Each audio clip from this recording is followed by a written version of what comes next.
putting today's conversation together, I came across a really interesting list that was recently released by Forbes magazine.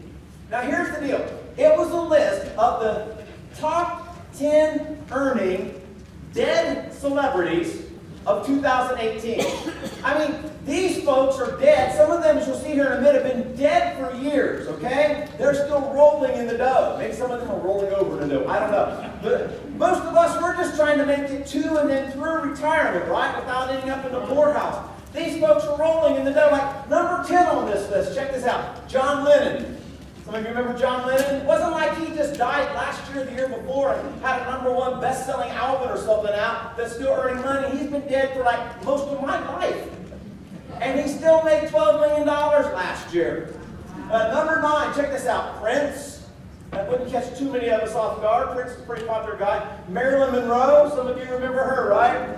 Some of you older gentlemen are a little too excited about that, but that's okay. But Marilyn made $14 million last year. I don't know a thing she's done recently. And then number 7 is Hugh Hefner. How many of you know who that is? How do you know that? Just leave that to yourself.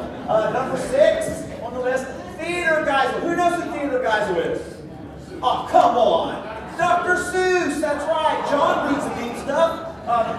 Anytime you're reading one of his books, or you're reading it to your kids, or your grandkids, or your neighbor's kids, he's making money off of you. $16 million is how much he earned last year. Somebody probably has to manage that for him. He's probably not doing it himself. But number 5, Bob Marley. Anybody been on a cruise recently, like in the Caribbean or anything? Man, Bob Marley's music is alive and well. I grew up most of my adult life, early adult life, in the South. All the southern beaches, every single cafe up and down those strands in Georgia, Florida, South Carolina, North Carolina, Bob Marley. You get in the car and ride anywhere with me today, Bob Marley. Number 4, Charles Schultz. We know who that is? Well, this church really does like the deep stuff. Okay. Number 3, Arnold Palmer. It's not so much as golf, but they came out with new Arnold Palmer drink mixtures this past year. You know, no, seriously. Yeah. Number 2, everybody's favorite. The King earned $40 million last year. I don't know what he's going to do with it, but here. And number 1, Michael Jackson. And Michael Jackson earned $400 million last year. Just so you know, I got to play like 2 years ago. Michael Jackson, deceased Michael Jackson, earned $850 million. Since he had bought the rights to all the Beatles movie and music and it got sold. Apparently you can earn as much money, if not more, after you've died. It's good news for some of us, than you do when you're living. But all of that stuff's going on. But I want to draw your name back. Probably the most popular name on that list. Who would you guess? Elvis, right? Now here's the deal. Elvis earned $40 million last year. And here's what most of us would think. If he's earning that much money after he was dead, relatively speaking, and on scale, he probably was earning a pretty good livelihood while he was living. Would you not agree?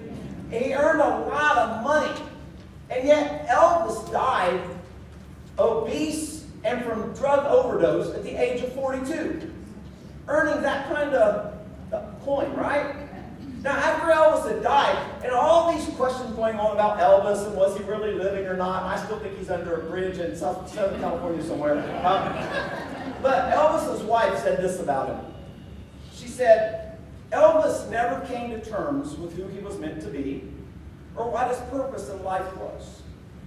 You're making that kind of money with that kind of fame and you still don't know who you are. He thought he was here for a reason. This will catch some of you off guard. It's a direct quote from Priscilla. He thought he was here for a reason. Maybe to preach. Maybe to serve, to save. Maybe to care for people. That agonizing desire was always with him, and he knew he wasn't fulfilling it. And so what happened was his persona, his show, became his form of drug to escape the realities of what he couldn't figure out about himself, about his purpose, about his uniqueness in life. So she said he'd go on stage, and then he wouldn't have to think about it. It was just an escapism. Apparently you could make a lot of money escaping. But he died obese and from drug overdose at age 42 because he couldn't figure out who he was. That's why last week we started a little 2-week mini-series called Designed by God. For last week we asked the question, who are you? But we decided that that was actually an incomplete question, that the better, more complete question is, who are you designed to be? And we spent a lot of time answering that. And we talked about the purpose and the need of understanding our spiritual giftedness. And we even pointed you to our information table that's out front. And we have a complete set of things on spiritual gifts. We provided you with links to online assessments. You've got to figure this out, folks, so you don't end up like Elvis. Dead and rich. But without purpose. And so we provide this for you so you can get a better sense. Because if we're going to be serious about serving the 85205, which we talked about in this very room 2 weeks ago, and we broke it all down, each of us has a role to play in God's design plan for that. And so God wants us to understand how He hardwired us, how He built us. We're not here by an accident. We're here on purpose for a purpose. And God needs us to understand what His Word teaches us about our uniqueness so that we can do that. So that now we can do that with joy. We can do that with confidence. We can do that with real purpose. Now here's what I want you to get this morning. I can't get you 100% there. From my teaching and some of my intensity, I can get you about 80 to 85% there. But that last 15 to 20%, you've got to put some skin in the game of your own understanding and find ways to figure this out. We'll give you the tools to do it. But it's up to you to go that last 15 to 20%. So if you want to grab the notes in the middle of your worship folder and follow along this morning, or to drink from a fire hose. First thing we have to understand in the midst of all of this, that you and I are designed to make a contribution, not just consume resources. See, deep inside, we all know we're created to do something. Even Elvis knew it. And life is more than how much you eat and how much you earn and how many people you sleep with and how many trophies are in your case and how many drugs you can take and how much alcohol you can consume and how much money is in your bank account. God has a reason to have you here. Now, last week we talked about those reasons from a couple of different passages. One of those was Ephesians, and here's what Paul says in Ephesians. Paul says, "For we are God's handiwork." Another translation says workmanship. If you remember what I told you, that the original word in the Greek language was that right there. Do you remember what it was? You are God's poema. You are God's passion poured out in writing. You are God's design. That's what that word means. You are God's poema, created in Christ Jesus to do good works, which God prepared in advance for us to do. What are we created to do? Talk to me. Good work. Who prepared us to do those? So if God prepares us in advance, you think that maybe God has a reason for preparing us that way? And then we followed that up with this verse in 1 Peter. Peter said, "Each of you should use whatever gift you have received to make as much money as you possibly can in this life." That's not in the Bible. So each of you should use whatever gift you have received. Help me out. And why would we do that? Peter answers the question. As faithful stewards of God's grace, which is given in its various forms. So that leads me to the next thought right there. God made you unique, but not just for your own benefit. Now sometimes it takes us a while to get our arms around this understanding. Like, you guys know this, and I'm not saying this just because we're here at Shepherd Middle School, but middle schoolers, they're kind of squirrely and slow in the take. Have you figured that out? Any of you have some of those little things running around your house? There's a special prayer meeting for you later today. But middle schoolers have troubles with this.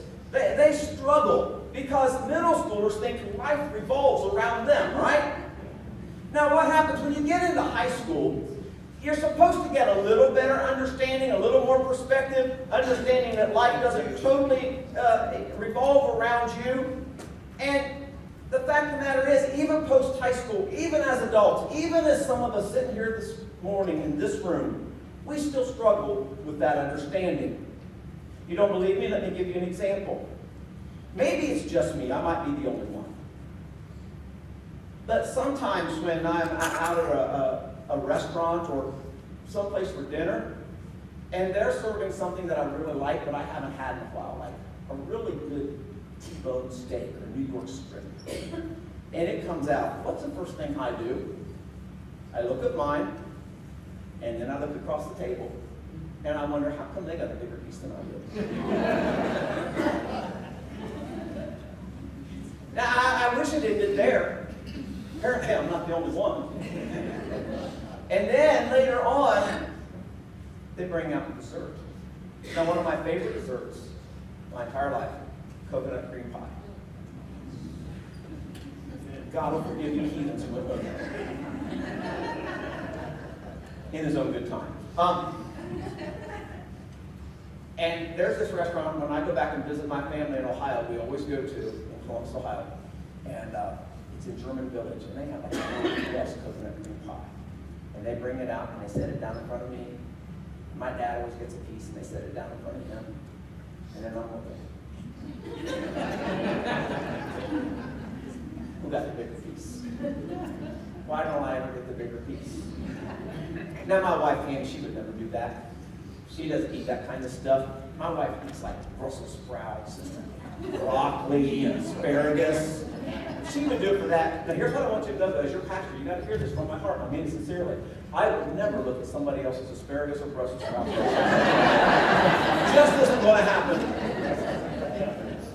I'll never do that. But we do it. We go to the movies and we wonder how somebody else got the better seat than we did. We go to a basketball game, an NFL game, and we sit in certain seats, and then we look at the people who are in what we think are the better seats, or we go to the theater to see a Broadway-style play. And we do this in all these different walks of life, except in church. These seats down here are prime, and they're empty. And we do this over and over because we think life is about us. I picked up this book recently. It's called, the title of it is Deep Survival. And this book, it's about stories of a desperate situation. And then it goes on to talk about, in those desperate situations, who made it and who didn't. And this author, his name's Lawrence Gonzalez, he explores all these different things like sailors who are often were in shipwreck situations or went through some terrible situations out at sea, or hikers who got lost and stranded in the wilderness or in the mountains and all that stuff. And he explores all of those scenarios and all of those different kinds of situations. And then he talks about who made it, and he talks about who didn't. But then what he does in this book, by the way, would make a great study in leadership. It's not a religious book by any stretch, but in our Connect University this summer, if somebody wants to pick this up and think about co-leading it with me, I'll tag team with you. It's a great book. But here's what he says towards the end of the book, these words here. He says, helping someone else is the surest way to ensure your own survival. It helps you rise above your fears. And now here's the key. Because now, when you're helping somebody else, now you are a rescuer, not a victim. His conclusions were that the difference between the people who made it and the people who didn't were that the people who made it because they took the initiative to help other people and not just save themselves. That they utilized, that they expended everything that was in them to make sure that other people made it, even at the risk of understanding that they might not. And in the process, they found whatever gumption, internal fortitude was necessary to rise above the circumstances. And as they were helping others, they ended up helping themselves. But a few weeks ago when we were talking along this line, we actually talked about how most people in our culture see themselves through some type of a victim lens. And this author, who's not a faith-based author whatsoever, says the way you'll overcome the victim mentality is to see yourself as a rescuer and build that into your mentality of how you go through life. And why is that so wonderful? Because that's exactly what Paul and Peter were telling us in the Scriptures, that we exercise our giftedness for the benefit of other people. That's a beautiful thing. Author and pastor Jeff Manion, the guy who actually wrote The Land Between that we studied at Connect about a year and a half ago, says these words. It's also in your worship folder. We can be at our most cowardly, self-centered position when fighting for nothing more than ourselves. Okay, when you're fighting for yourselves, Manion is asserting that life is all about you, and so he calls that cowardly and self-centered. He's not making friends, okay? And then he says these words. And we are at our most courageous. Read that next line to me. When we... Doesn't take all that much, ladies and gentlemen, to live a self-centered life. But it takes men and women of real courage, of real fortitude, to fight for other people. Now, Mannion goes on to ask these questions. They're there in your worship folder. Let's break them down real quickly. Who, this is about you. If you were to do a quick mental inventory, who are you fighting for? If it's about others, who are you fighting for? See, the best way in life to tell whether you're fighting for yourself and others, it's not just about looking at somebody else's steak or somebody else's dessert or broccoli or who got what seat at the movies or the ball game. I mean, who's taking the most selfies? You posting selfies? Or are you posting pictures of the people you're serving and the activities that go along with that? That'll answer about 95% of this. Who are you fighting for? And then, second one is, who depends on your courage and perseverance? If I were asking that question, I would have asked it this way. Who needs you to fight for them? And then the third one is this. Whose life is bolstered by yours? If you can't think of someone, then maybe you're taking too many selfies. If you can't think of somebody whose life is bolstered by yours, maybe your life's too focused on you.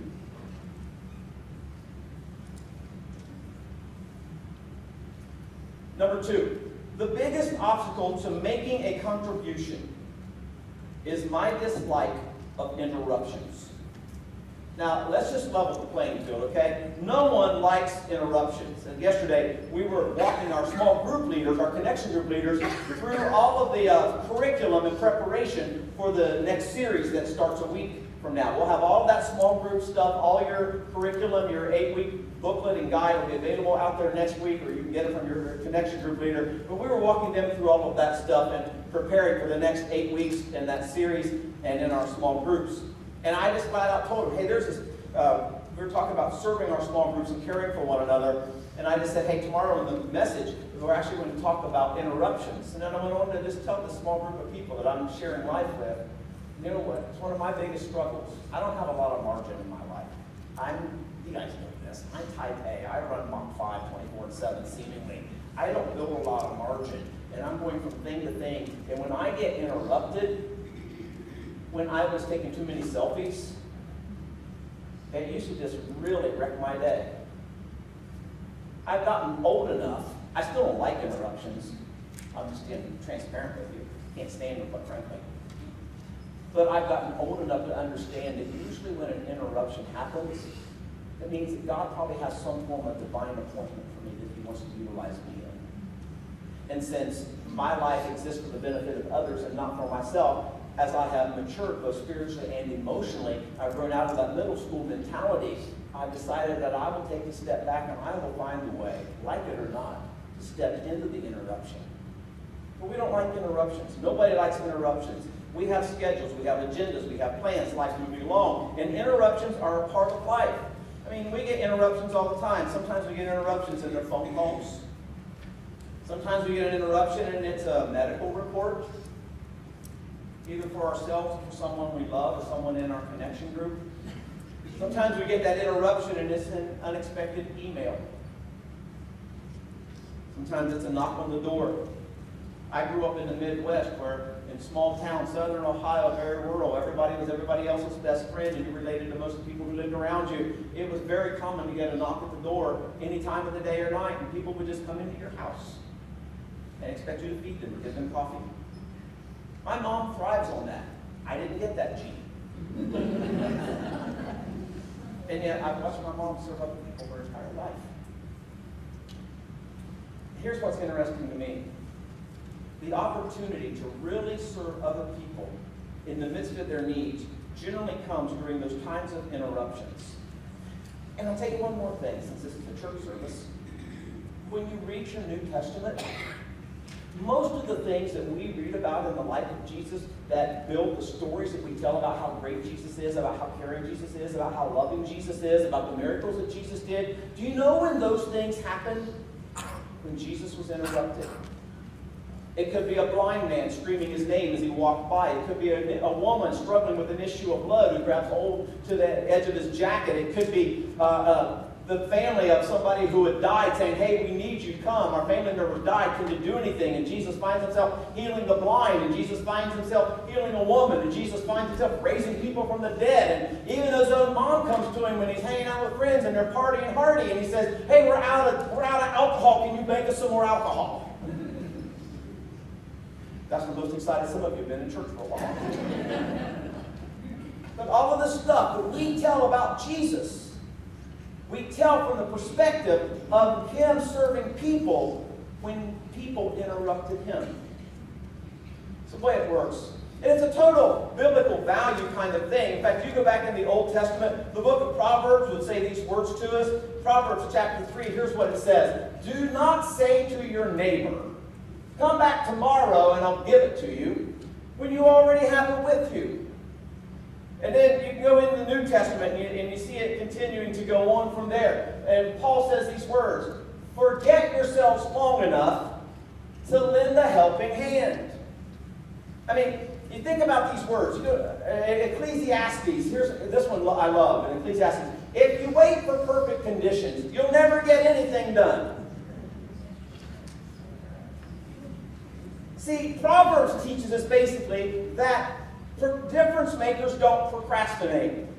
Paul again reminds us that it's not about you. And then the Old Testament writer in Ecclesiastes, I mean, think about this. Now, when he wrote that in the context, he's actually talking about farmers. He's actually talking about if farmers wait until every condition is perfect every spring, so to speak, to plant their crops. They'll never plant any crops because you've always got to deal with weather stuff. Last summer, when we had some monsoons hit, Tammy and I, once it blew through our area in our neighborhood, and our dogs have been standing in the house with their legs crossed all afternoon, and we leashed them up and started walking them through our neighborhood. And we got just around the corner, and these neighbors, we didn't even know their names, but a tree had blown over in their yard. And I just said, come on. She said, what? I said, take the dogs back in. She said, we just got out here. Why? And I said, their tree blew down, and we were going to go help them. Didn't even know them. And in the process of helping them, we ended up building relationship with them, which leads us to the opportunity to do, guess what? Share ministry with them. People who have no faith background whatsoever. So that's why the next thought there says, don't wait for the perfect conditions to help others. Now we can explain that away if we want. We say stuff like this, well, I'm starting my own business, and so when my business is running smoother, then our help.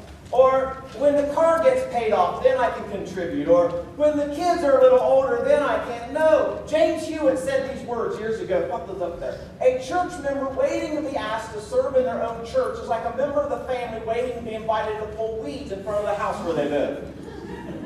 That's pretty good wisdom, wouldn't you say? Here's how Jesus actually said the same thing. Check this out.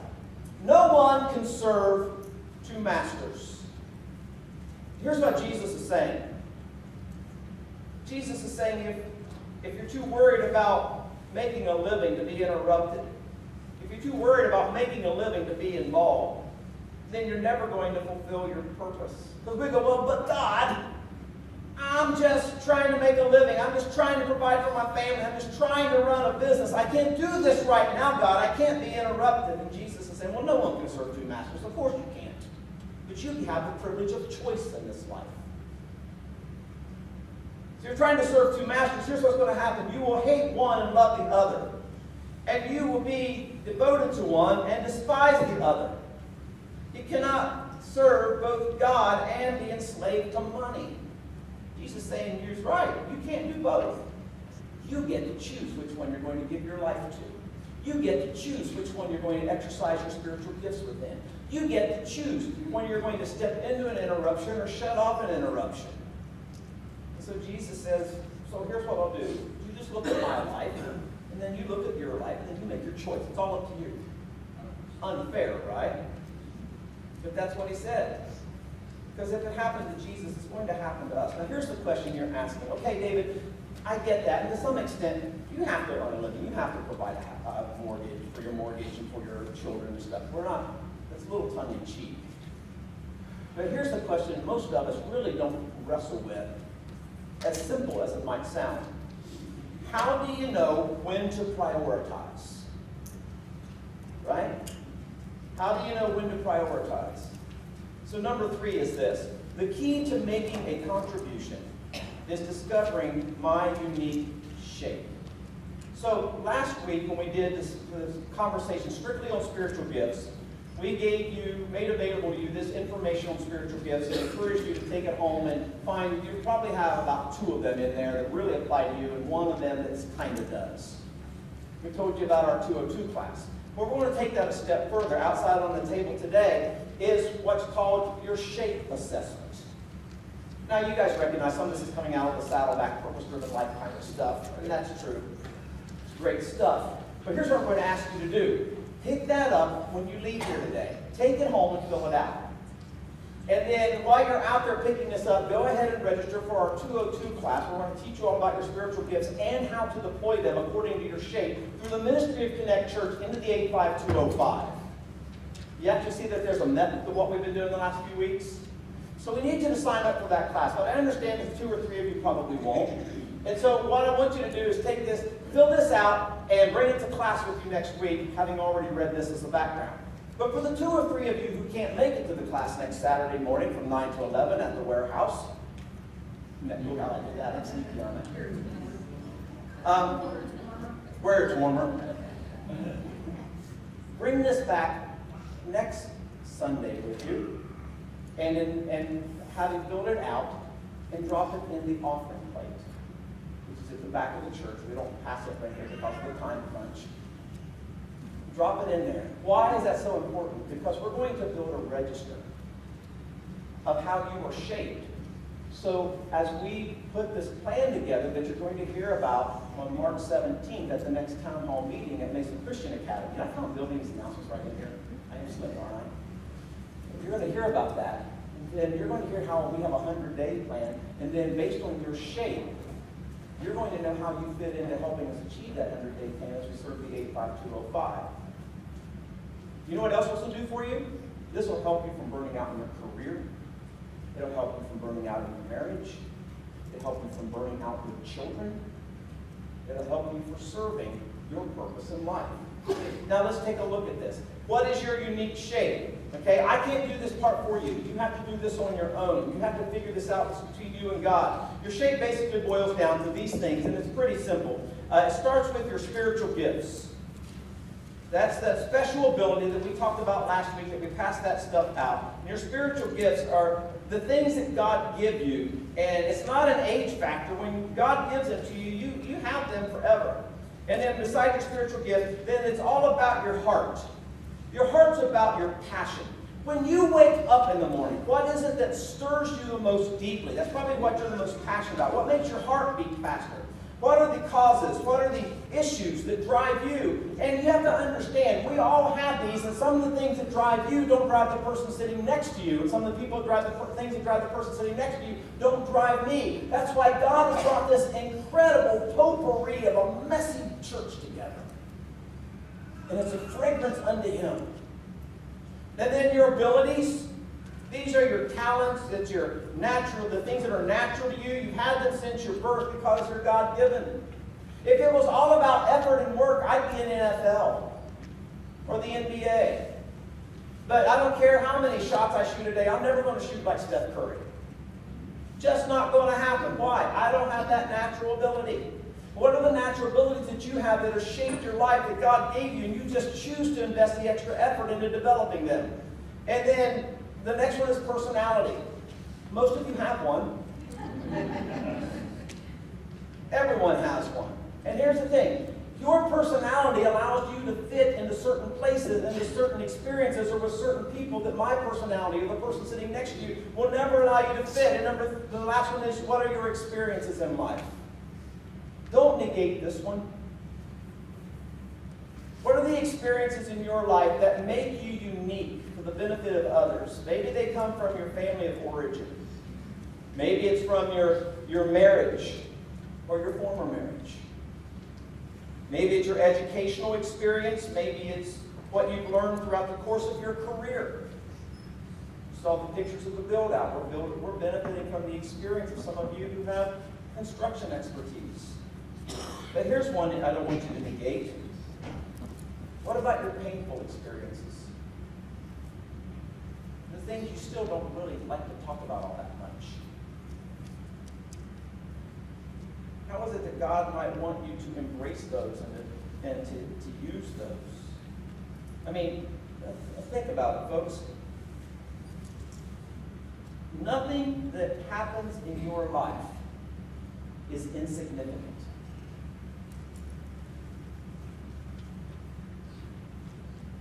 Nothing that happens in your life is insignificant. God never wastes a hurt. Who better to help a couple who just gave birth to a child that has Down syndrome than a couple who has raised a child who has Down syndrome? Who better to work with a wife whose husband just admitted to having an affair and walked away from the family than one of you who have survived a similar circumstances at that point in your life? Who better to help someone fight through the addictions to drug or alcohol than someone who has battled those demons and found victory for him or herself? Who better to help somebody who's going through the issue of debt than somebody who has recovered from the issue of debt? All of your experiences, even the painful ones, even the ones you don't really care to talk about that much, God has used to uniquely shape you for His benefit and for the benefit of the others. God wants to use your shape to build a safe church for hurting people who are looking for help somewhere. Why not us? If you were here 2 weeks ago, all that stuff we walked through in the 85205, your greatest contribution to serving this community may come from your greatest hurt. 2 Corinthians, Paul says these words, God comforts us every time we have trouble. So when others have trouble, we can comfort them with the same comfort God has given us. And so how do you do that? I'm going to wrap this up real quickly. Take one step back and do these things, even today, or at least this week before you come to class next week. First thing is this: assess your gifts and abilities. Ask the people around you for honest feedback. What am I good at? What am I not good at? And the key there is honest feedback. Have you ever watched American Idol? You ever watch some of those early rounds and go, where were those people's families? You probably shouldn't go on national television and sing. Assess your gifts and abilities. Ask people for honest feedback. The next one is jump in and experiment. Don't wait until you have it all figured out. Sometimes the process is part of the learning experience. Jump in. I mean, quite frankly, I never wanted to be a pastor. Never, ever. I thought I would spend a certain portion of my younger years in full-time music. I had the privilege of doing that. And then when I was in college, I was studying for business and different things that go along with finances and stockbroker kind of stuff.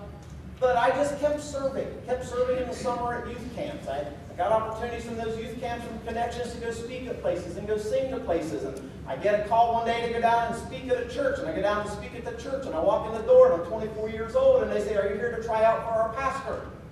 I'm going, "No, he's on vacation." He said, "No, he's on vacation because he resigned. He's using up his vacation." I said, "Sure, why not?" 30 years later, I'm standing here in a junior high school in Mesa, Arizona.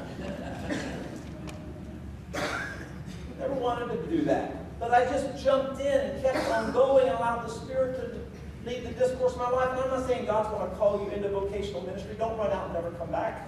Maybe God best wants to use you where you are. He just wants you to jump in a new dimension of that. Here's another question. What do I really enjoy doing?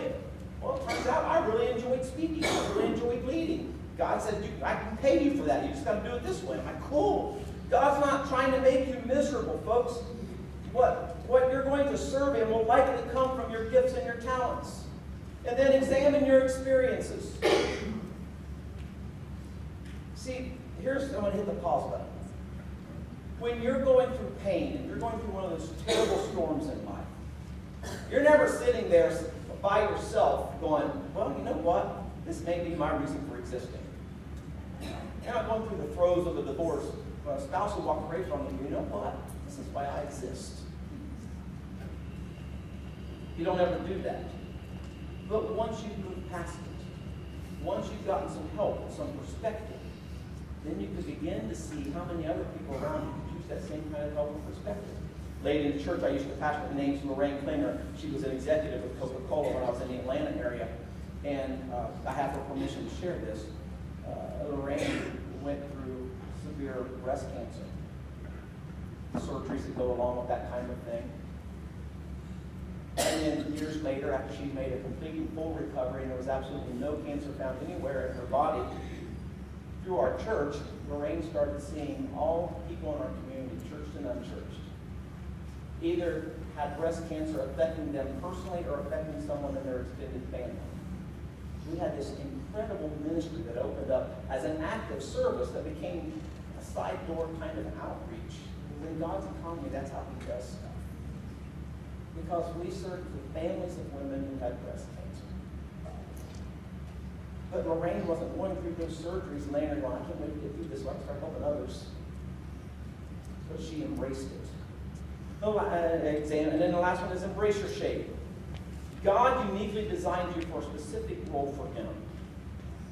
Now, here's what it all boils down to. One day, God's going to come to you, and God's going to look at you, and you're going to stand before Him, and God's going to compare all the energy you invested in yourself with all the energy you invested in other people. He's got a ledger going, a scales, if you will. And then God's going to ask you, what did you do with what I gave you? John Ortberg tells the story of after his grandmother had died, they were up in his grandmother's attic, just cleaning everything out. And they came across this big box, and they opened it. And there, immaculately wrapped in very durable materials, was this incredible china set. And some of it going clear back to like the 1890s. And so what had happened is John Ortberg's grandmother, as she earned a little extra money from sewing or whatever what she did, she would just go out and buy another place set and put it in there. And then apparently what she was doing a good bit of her life is she was saving all of this china to be used for these very, very special occasions. And so John looked at that, and then he looked at his sister and his aunt and his mother and said, "Hey, when did you guys use this? It must have been pretty incredible." And here's the answer he got back. "We've never seen this before."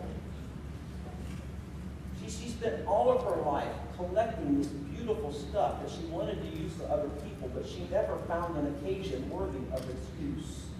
And she died having wasted all of that investment.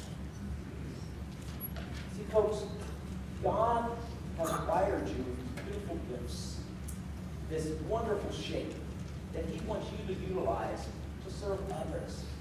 And the worst thing any of us can do would be to go to our grave and never exercise that for the benefit of the people God uniquely wired us to benefit.